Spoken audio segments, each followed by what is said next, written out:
아브라함이 부름받았던 시대는 오늘 우리의 시대와 너무 똑같습니다. 창세기 12장 이후 아브라함의 삶을 이해하기 위해서는 우리는 창세기 1장부터 11장 그 말씀을 잘 알고 있어야 합니다. 오늘 본문 바로 앞장인 11장의 성도 여러분, 어떤 일이 있었지요?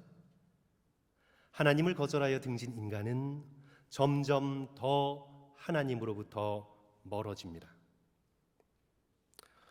창세기 11장 1절과 2절 보시면 온 땅의 언어가 하나요 말이 하나였더라. 이제 그들이 동방으로 옮기다가 시날 평지를 만나 거기 거류하며 동방으로 옮기다가.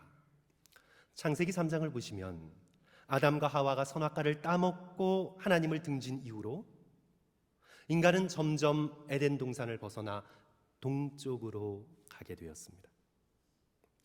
마땅히 있어야 할 자리, 하나님께서 심어주신 자리, 에덴의 동산을 떠나서 동쪽으로 갑니다.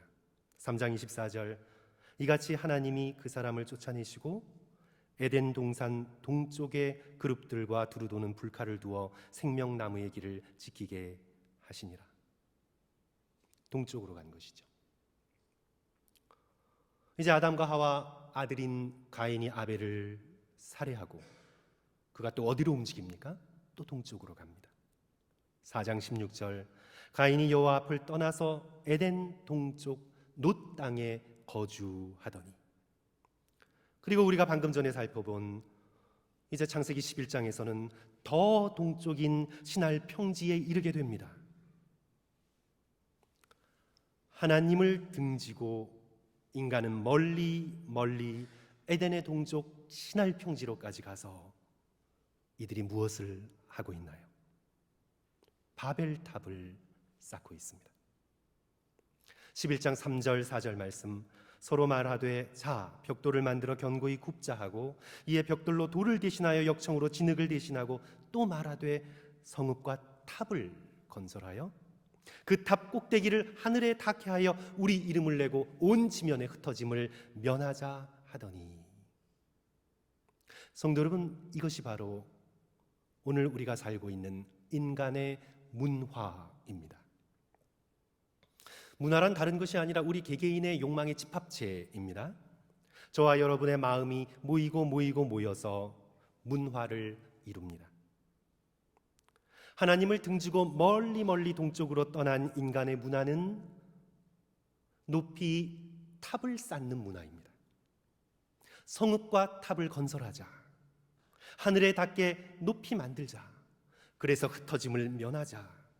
오늘 우리의 마음 깊숙한 곳에 심겨져 있는 높아지고자 하는 욕망, 예수 그리스도의 마음과는 반대로 가는 우리의 욕망, 사람들과 세상 앞에서 성공하고 성취하여 자신의 존재의 가치를 확인하고자 하는 욕망,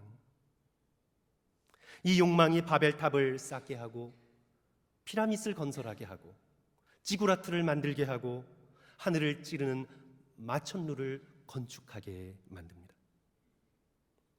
문화는 우리 마음속에 숨겨진 깊은 욕망의 발현입니다. 오르고 싶은 욕망입니다. 그런데 성도 여러분, 한없이 우리가 오를 수만 있나요? 오늘 우리의 인간의 삶의 현실이 하나님을 등지고 멀리 떠나 그렇게 한없이 오를 수 있나요? 우리가 올랐다고 생각하지만 이내 미끄러져 추락하는 것이 우리 인간의 운명입니다. 하나님께서 바벨탑을 쌓은 인간을 흩으십니다. 하나님이 흩으시면 인간은 아무리 높은 곳에 있어도 내려와 지면에서 흩어져 버리게 됩니다. 그리고 그들의 언어를 혼잡하게 하십니다. 높은 곳에서 떨어져 흩어지며 혼돈 가운데 다시 살게 되었습니다. 그리하여 이 이후로 인간의 영혼을 지배하게 된 단어가 세 가지 있습니다. 욕망, desire, 절망, despair, 혼돈, confusion. 이 세 개의 단어가 인간의 영혼을 다스립니다.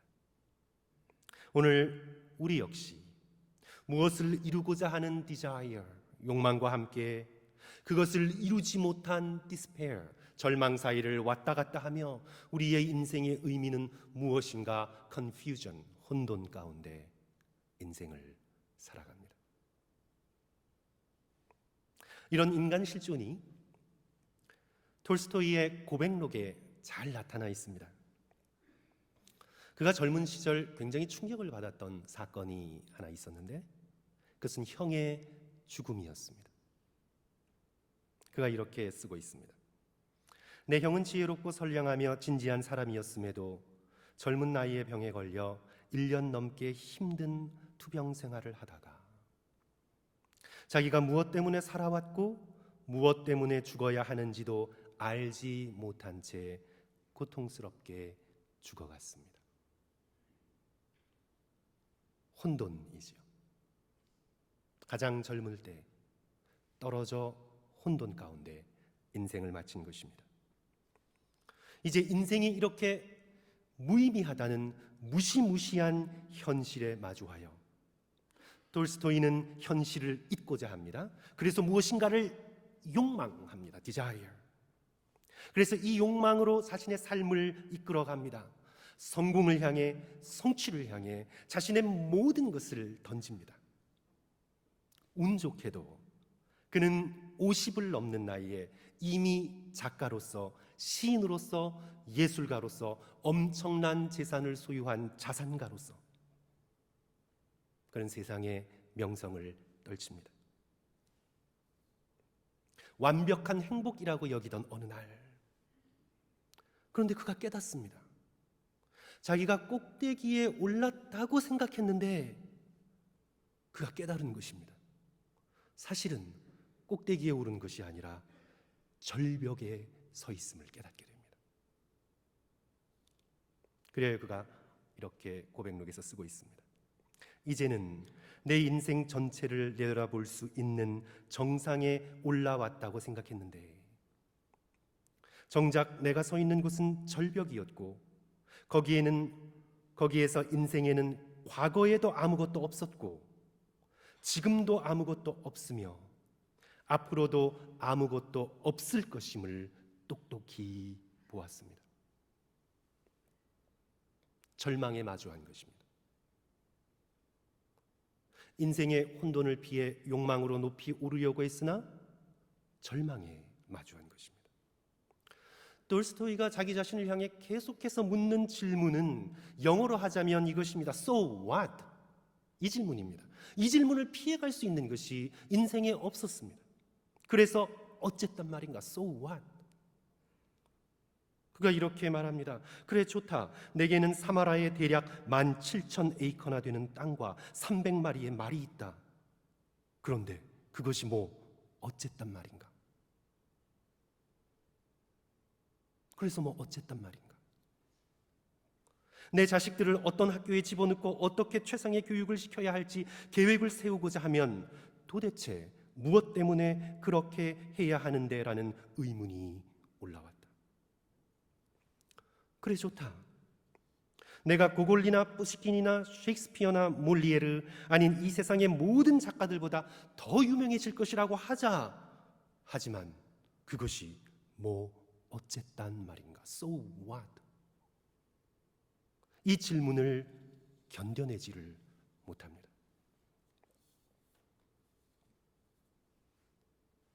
이것이 하나님을 등지고 멀리 떠나 신할 평지에서 탑을 쌓고 있는 우리 인생의 본 모습입니다.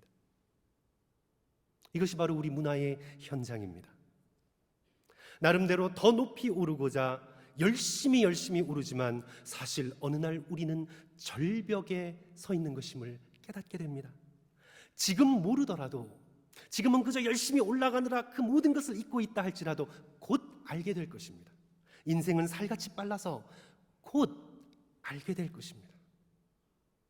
죽음과 질병과 고통과 상실로 절벽에서 추락하여 먼지처럼 흩어져 버릴 존재임을 곧 알게 될 것입니다.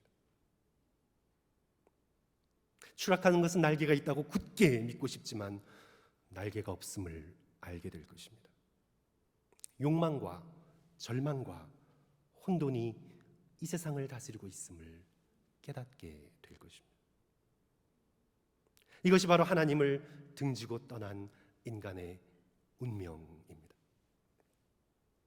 이와 같은 시대에, 이런 시대에 영광스러운 하나님께서 아브라함에게 나타나셨습니다. 놀라운 복음의 소식입니다. 창세기 12장 1절, 여호와께서 아브라함에게 이르시되 너는 너의 고향과 친척과 아버지의 집을 떠나 내가 내게 보여줄 땅으로 가라. 거기에는 소망이 없다는 것입니다. 아무리 가문과 가족과 친척과 아버지의 뜻을 붙들고 인생을 살아가도 거기에는 소망이 없기 때문에 너는 본토, 친척, 아버지의 집을 떠나 내가 네게로 지시할 땅으로 가라 말씀하십니다. 성도 여러분, 전통적인 사회에서는 우리는 가문의 영광을 위해 살았습니다. 적어도 가문의 영광까지는 아니더라도 인생을 살면서 가문의 먹칠을 하면 안 되겠다라는 생각으로 우리는 인생을 살아왔습니다. 그런데 오늘 본문이 말씀합니다. 우리가 아무리 가문을 위해 살아도 소망이 없습니다. So what? 그래서 어쨌다는 겁니까? 가문 전체가 하나님을 등지고 우상을 섬기고 집단적 욕망을 극대화하여 가문의 이름으로, 전통의 이름으로, 정절의 이름으로 사람들을 얽어매는데 so what? 거기에 어떤 구원이 있습니까? 어떤 소망이 있습니까? 이제 전통사회를 벗어나서 오늘날은 현대사회 핵가족을 이루고 있습니다. 오늘 핵가족의 시대에 있어서 자녀는 종교입니다. 자녀를 위해 삽니다. 자녀가 종교인 시대입니다. 그런데 성도 여러분, 한번 곰곰이 돌스토이처럼 좀 생각해 보십시오. 내가 이 세상을 살아가면서 운 좋게 부유하여 자녀에게 유산을 많이 줄 수 있다 하여도 성도 여러분, 한번 생각해 보십시오.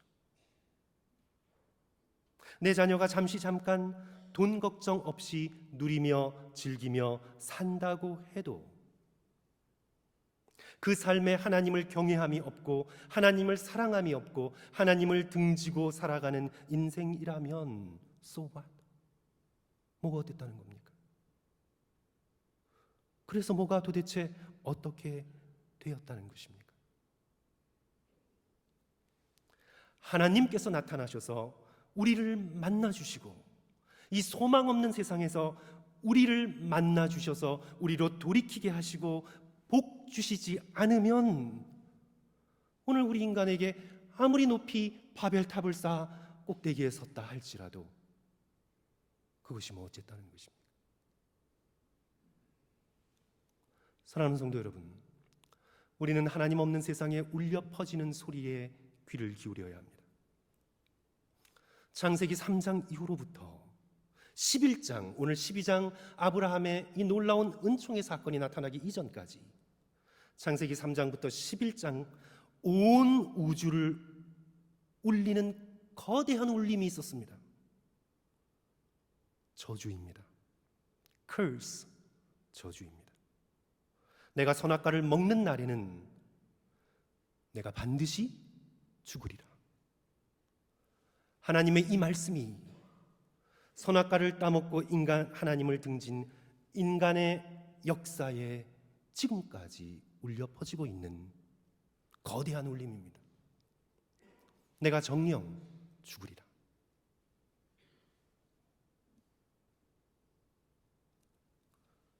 아무리 잠시 동안 우리가 맛있는 걸 먹어도, 아무리 우리가 잠깐 동안 인류 호텔에서 날들을 보내도, 아무리 우리가 잠시 동안 사람들의 큰 박수 소리를 들어도 결국은 우리의 귀에 울려 퍼지는 저주의 소리를 피할 수가 없습니다.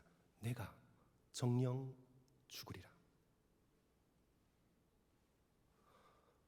그러나 오늘 12장을 열면서 정말 기가 막히고도 놀랍고도 영광스럽고도 아름다운 소식은 생명의 근원이신 하나님께서 아무 소망 없이 살아가던 아브라함에게 나타나셨다는 것입니다. 아브라함이 잘나서가 아닙니다. 아브라함이 착해서가 아닙니다. 자신의 도덕으로 뭔가 구원에 이를 수 있는 가능성이 있었기 때문이 아닙니다. 성경은 아브라함에 대해서 아무 말도 하지 않습니다. 다만 하나님의 절대적인 은혜와 사랑으로 아브라함을 만나 주십니다. 그리고는 아브라함에게 떠나라라고 명령하십니다. 소망 없는 갈대아 우르를 떠나라고 말씀하십니다. 아버지 데라 때문에 붙들려 있었던 하란을 떠나라고 말씀하십니다. 하나님을 등지고 높이 오르고 오르려던 허무한 환상에 사로잡힌 세상 문화를 등지고 대신 하나님께서 부르시는 부름의 땅을 향해 내 발걸음을 옮겨 놓으라고 도전하고 계십니다. 너는 너의 고향과 친척과 아비의 집을 떠나 내가 내게 이를 땅으로, 내게 보여줄 땅으로 가라. 하나님을 등지고 동쪽으로 내달렸던 인간의 반역의 길에서 돌이켜 이제는 새로운 에덴 동산, 하나님의 임재가 있는 젖과 꿀이 흐르는 땅, 가나안 땅을 향해 나아가라 말씀하십니다. 그러면서 하나님께서는 아브라함에게 놀라운 축복을 주십니다. 베레카, 블레싱, 놀라운 복을 약속하십니다. 2절과 3절의 말씀이죠. 명령만 하시는 것이 아니라 약속을 주십니다. 우리 하나님께서는 약속을 주십니다. 엄청난 축복을 주시는데 성도 여러분, 2절과 3절 말씀 우리 다 같이 한 목소리로 읽으시면서 복이라는 단어를 한번 찾아보십시오.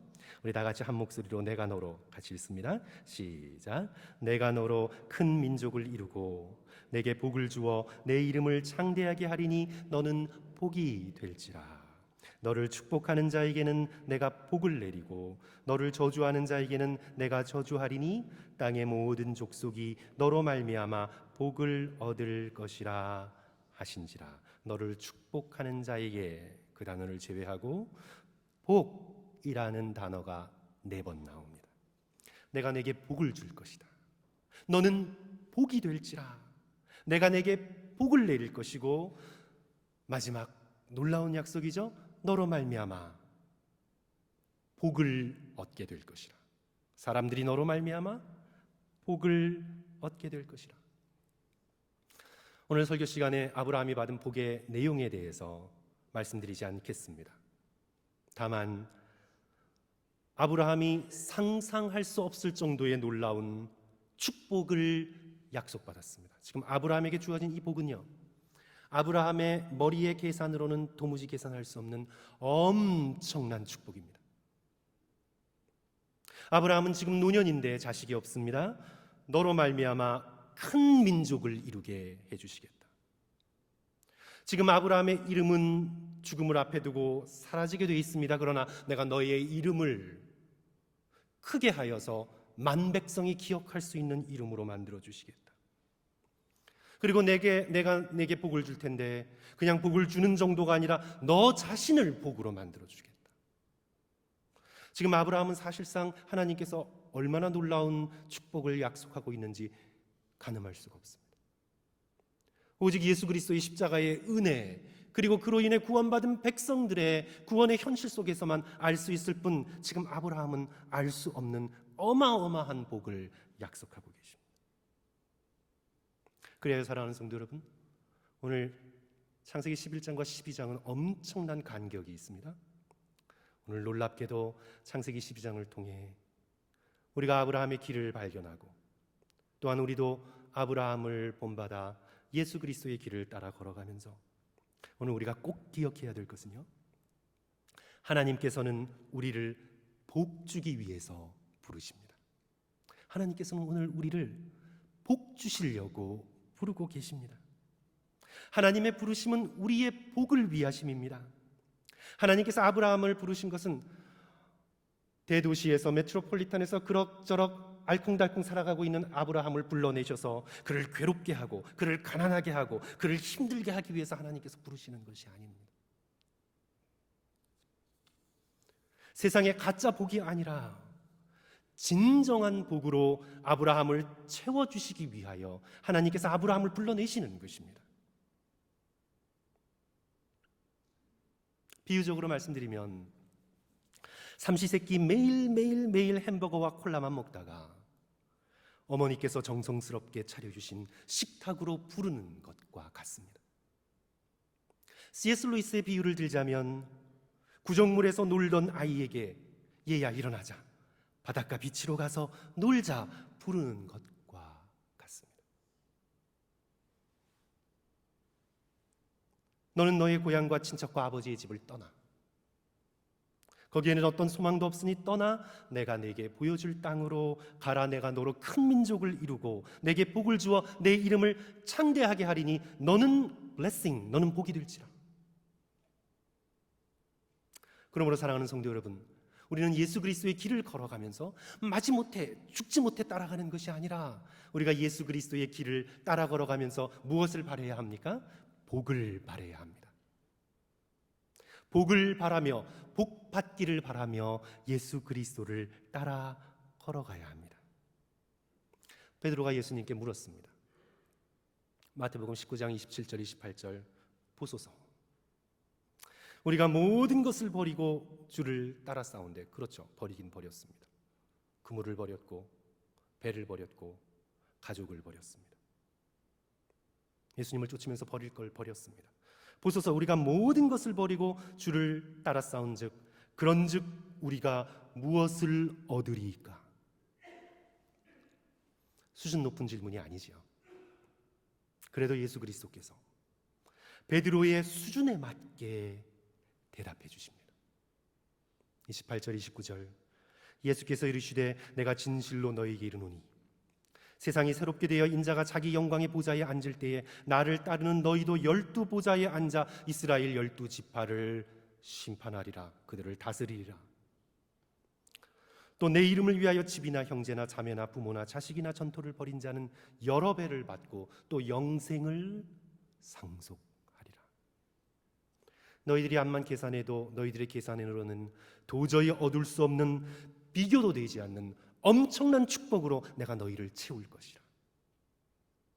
예수님을 따라가다가 손해보았다고 여겨지는 모든 것들, 예수님을 따르다가 신앙을 지키다가 양심을 지키다가 세상적 기준 가운데 손해봤다고 생각되는 모든 것들을 내가 어마어마하게 너희에게 갚아줄 것이라.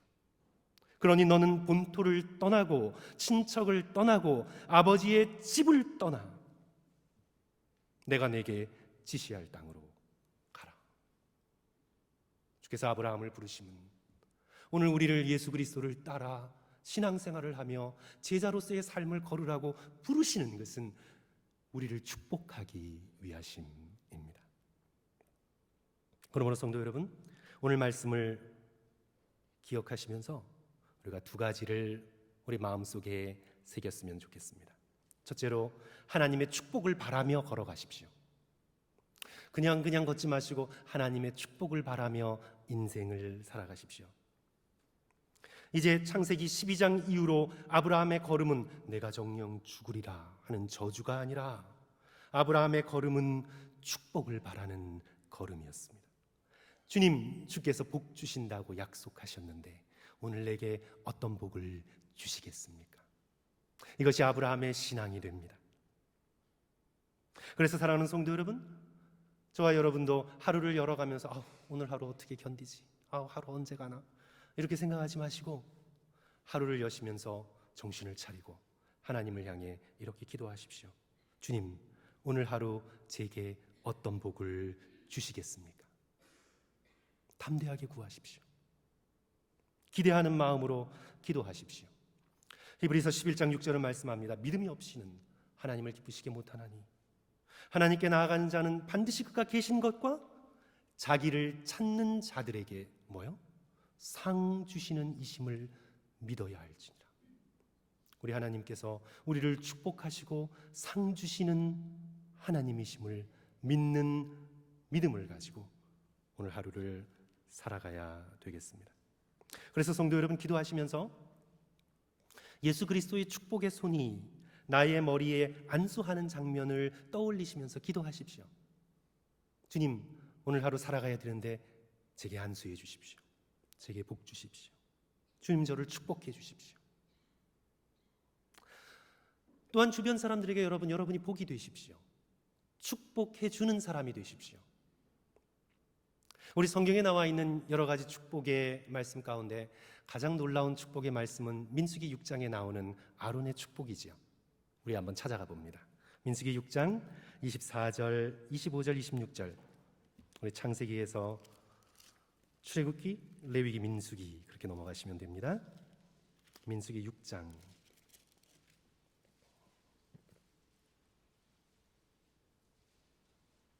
24절부터 26절, 우리 다 같이 한 목소리로 읽으면 좋겠습니다. 제가 가지고 있는 구약성경 204쪽인데요. 24절, 25절, 26절. 여호와는, 우리 같이 읽습니다. 시작. 여호와는 내게 복을 주시고 너를 지키시기를 원하며, 여호와는 그의 얼굴을 내게 비추사 은혜 베푸시기를 원하며, 여호와는 그 얼굴을 내게로 향하여 드사 평강 주시기를 원하노라 할지니라 하라. 아멘. 성도 여러분, 중보기도 하시면서 일일이 세세한 기도의 제목이 생각나지 않을 때 아론의 축복의 이 기도를 외우셔서 이 기도로 축복하십시오. 주님, 저 집사님께 복을 주시고 집사님을 지켜주소서.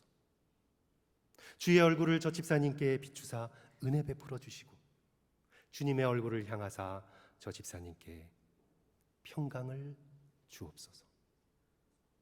이 아론의 축복으로 아내와 남편을 축복하시고 자녀와 부모를 축복하시고 만나는 모든 사람들을 축복하십시오. 오늘 하루를 걸으면서 하나님의 축복을 바라며 걷고 또한 서로 축복하며 걸어가시는 성도들 되시기를 주님의 이름으로 간절히 축원합니다. 둘째로 이 말씀 속에서 우리가 붙들어야 할 건요, 성도 여러분, 하나님을 현실로 붙드십시오. 하나님을 자꾸 이상으로 생각하지 마시고 하나님을 지금 여기 여러분의 인생의 현실로, 리얼리티, 현실로 붙드십시오. 자꾸 우리는 죽은 다음에 하나님 이상으로 생각하고 여기는 돈이 다스리고 권력이 다스리고 그렇게 생각하는데 그렇지 마시고 지금 여기 이 땅에서 하나님을 현실로 여기십시오.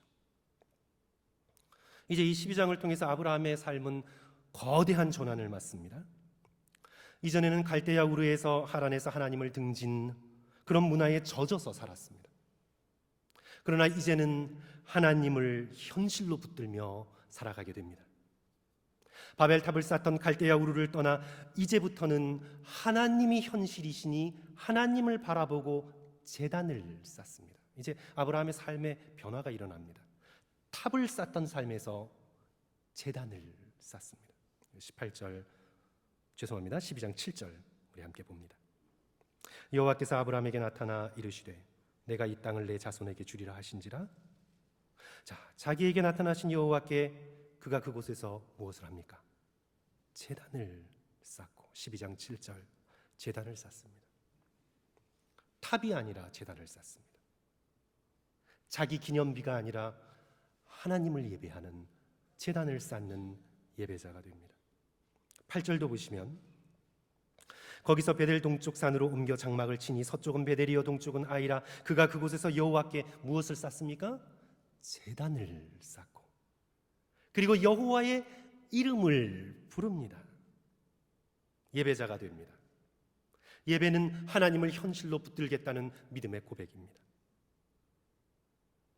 사랑하는 성도 여러분, 하나님이 현실이십니다. 이것을 믿는 저와 여러분 되시기를 주님의 이름으로 간절히 축원합니다. 하나님을 등지고 자기의 것만 모으고 쌓고 지키려는 삶은 헛개비입니다. 바람 앞에 날아가는 겨와 같고 깬 후에 더욱 허전한 꿈과 같고 물인 줄 알고 달려들지만 결국 모래인 신기루에 불과합니다. 하나님이 현실입니다. 하나님이 현실입니다. 믿는 성도들 가운데에도요, 이런 두려움이 있는 것 같아요. 정말 믿음이 좋다고 생각하는 장로님들, 권사님들 가운데에서도 심지어 목회자들 가운데서도 이런 두려움이 있어요. 내가 하나님을 너무 믿으면 생활이 엉망이 되고 비현실적이 될 것 같은 두려움이 있어요. 자신을 향해서는 그렇게 안 할 수도 있습니다. 그런데 이런 생각이 누구에게 드러나나요? 자식들에게 드러납니다. 이 아이가 하나님을 너무 잘 믿으면 감사한 게 아니라 속에서 두려움이 꿈틀꿈틀 올라옵니다. 얘 이러다가 이런 생각. 믿되 조금 적당히 믿지. 그래, 죽어서 천국 갈 정도는 너 되잖니. 그러니까 이제는 현실을 살펴가면서 하나님을 믿어. 성도 여러분, 이런 멘탈리티가 무엇을 이해하고 있습니까? 하나님을 현실에서 제외시키는 겁니다. 자꾸 하나님을 현실로 삼지 않는 겁니다. 하나님은 그저 죽은 이후에 좀 생각해 볼 이상이고 이 현실은 현실이라고 생각합니다. 그러나 절대 그렇지 않습니다. 사랑하는 성도 여러분, 하나님이 현실입니다. 하나님을 정말 제대로 올바로 믿으면 현실을 더 잘 살아가게 됩니다. 창세기의 요셉을 보십시오. 그는 종된 땅 애굽 땅에서 하나님을 현실로 삼고 살아갔기에 노예로 끌려간 비참한 현장에서도 결국은 인정받고 성공합니다. 요셉은 현실을 정말 철저하게, 아름답게, 성실하게 살았습니다. 왜냐하면 하나님이 현실이시기 때문입니다. 다윗을 보십시오. 그는 모든 일, 모든 상황 가운데 하나님을 노래하고 하나님을 찬양하고 하나님을 향해 기도하고 모든 일 속에서 그는 하나님을 생각했던 믿음의 사람입니다. 그가 하나님을 믿었기 때문에 인생을 엉망으로 살았습니까? 그가 하나님을 믿었기 때문에 비현실적인 사람이 되었습니까? 아닙니다. 그는 수많은 고난을 하나님을 믿는 믿음으로 뚫고 승리합니다. 하나님이 현실입니다, 성도 여러분. 바벨론 궁전으로 끌려간 다니엘과 세 친구들을 살펴보십시오. 하나님께 자신의 목숨까지 바친 그들은 이방 소년들과의 경쟁에서 승리합니다. 비참한 현실을 빛나는 승리로 바꾸어 놓습니다. 그들이 하나님을 의지하고 하나님께 모든 것을 드렸기에 비현실적이 됩니까? 현실을 막 살아갑니까? 뜬구름 잡듯이 살아갑니까? 아닙니다. 그들은 현실을 너무나 아름답게, 너무나 성실하게, 너무나 올바르게 살아갑니다. 하나님이 현실이기 때문에 그렇습니다. 그러므로 사랑하는 성도 여러분, 하나님을 현실로 붙드십시오. 하나님을 현실로 붙드십시오. 늘 하나님을 지금 여기 임재하시며 존재하시는 현실로 받아들이고 그 하나님 앞에 마땅히 드려야 할 예배를 드리십시오. 하나님을 경배하십시오. 말씀을 마칩니다, 성도 여러분. 오늘 우리가 12장에서 아브라함의 걸음을 우리가 함께 보면서 묵상하면서 우리도 하나님의 축복을 바라며 걷고 하나님을 현실로 붙들며 걸어가는 저와 여러분 되시기를 주님의 이름으로 간절히 축원합니다. 우리 함께 기도하겠습니다.